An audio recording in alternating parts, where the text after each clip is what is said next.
আল্লাহর কথার কোনো গুয়া মাথা আমি কিছু পাই না। মাথা কোনটা গোয়া কোনটা এটা আমি পাই না। কেন পাই না? এই যে একটা কথা বলছে, আওয়ালুমা খালাকুল্লাহে ইশক, প্রথম সৃষ্টি ইশক। আওয়ালুমা খালাকুল্লাহে মিন নূরি, নূর, প্রথম সৃষ্টি নূর। আওয়ালুমা খালাকুল্লাহে আরশ, প্রথম সৃষ্টি আমার আরশ।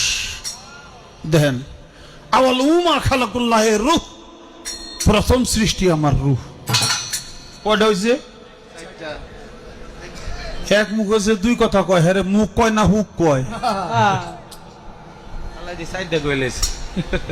এক মুখে দুই কথা কইলে হ্যাঁ মুখ থাকে, হ্যাঁ তো মুখ থাকে না, তো হুক হয়ে যায়। আল্লাহ যে কইল প্রথম সৃষ্টি আমার ইশক, প্রথম সৃষ্টি আবার কয় আমার আরশ, প্রথম সৃষ্টি আবার কয় নূর, প্রথম সৃষ্টি আবার কয় রূহ। আল্লাহ এক মুখে যে এত কথা কয়, আল্লাহর মুখ কয়টা? খালি কয়টা না, ওটা মুখ না হুক, এটাও আমার জানা দরকার।